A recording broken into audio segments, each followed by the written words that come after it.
I'm Laura Rogers, joined by National Public Radio's Rylan Barton for our midweek check-in on political news. And Rylan, let's begin with a statement today from the Kentucky Democratic Party, upset with General Assembly Republicans for Representative Daniel Grossberg's House committee assignments. Can you tell us more about that?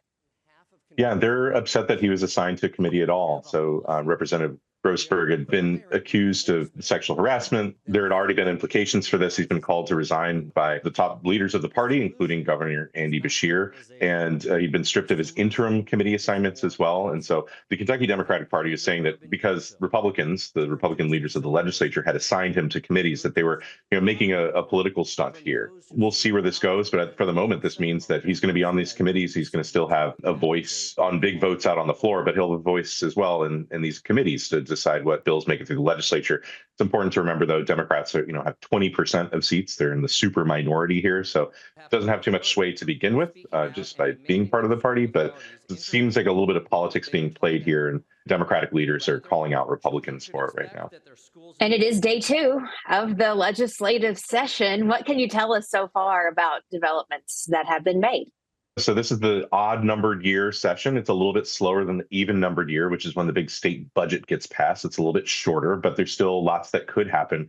That said, the Republican leaders of the House and Senate say they do want to kind of slow things down this session. They want to, instead of, say, passing 850 bills during one of those long sessions, they want to maybe think about passing more like 50. That would be a big difference from where things have been headed in recent years. It's just been a huge push to pass legislation through the legislature, especially under total party control. So far, what we've seen some debates over the rules. This is pretty typical for the first day or two of session, where the party in power will pass some rules. The party that's not in power will get mad and say that they're going to be excluded from debate. There are a couple rules here that Democrats are concerned about. Well, it allows Republicans or the majority to a little bit more easily end debate, which is really oftentimes the only foothold that Democrats can get in the discussion around some of the bills moving through the legislature, is to take up time and raise their concerns and hope that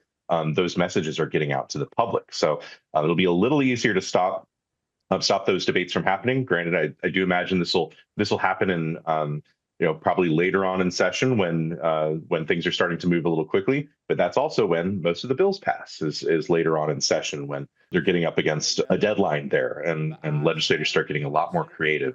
A couple other things. The House decided they will assign every bill to a committee. That's a rule that the Senate usually does, and the Senate decided to not do that. So some just little procedural changes in how things are going to work. And other than that, just kind of gearing up for what might pass later on this session. And you, as a journalist, is there any particular legislation, anything that you are following closely or that you anticipate will get a lot of discussion?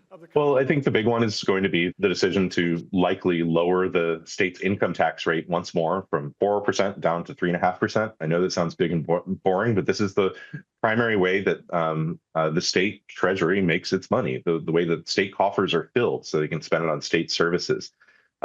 Kentucky's enjoyed, and many states have enjoyed, a few years of record budget surpluses. A lot of this goes back to the coronavirus pandemic, when when the state coffers were buoyed, especially by federal tax dollars, by federal incentives during the coronavirus pandemic. And Kentucky's still been able to ride that wave.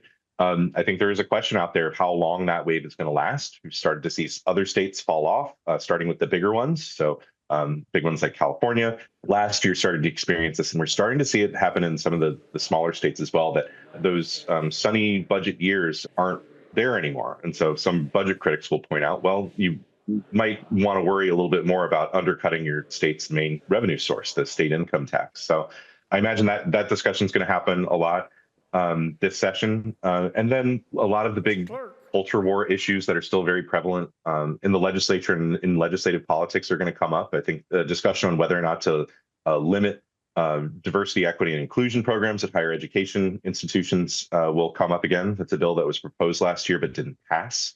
But a lot of those institutions have started doing that on their own. So there's not exactly the big push for it. and also whether any sort of school choice measure comes up. There's big school choice amendment came up for voters to weigh in on last fall. They rejected it soundly. Whether or not the legislature has really gotten the message yet is, I think, still in question. Whether they try to come up with some other creative way to allow public dollars to be spent on non-traditional public school education. There's a strong desire for that, but there's provisions in the state constitution at the moment that have prevented that from taking place. So we'll see if there are any other creative ways they try to do that. And then, Ryland, while we're talking, do want to shift briefly here to national politics and Congressman Thomas Massie, who represents a portion of northern Kentucky, getting attention for his vote on Speaker of the House. Can you elaborate on that for us?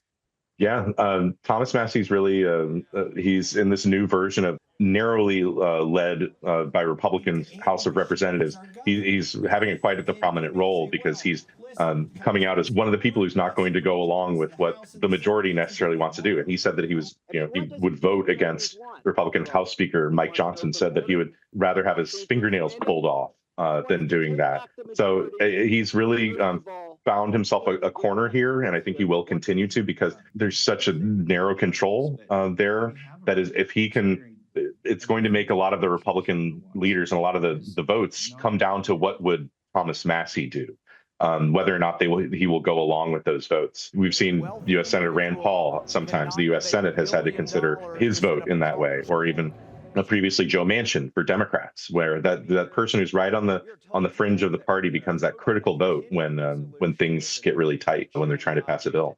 Interesting political landscape for sure, both here at home in Kentucky and then also across the country as well. NPR editor Ryland Barton, we always appreciate you so much getting your insight, and we'll see you again next week. Thanks, Laura.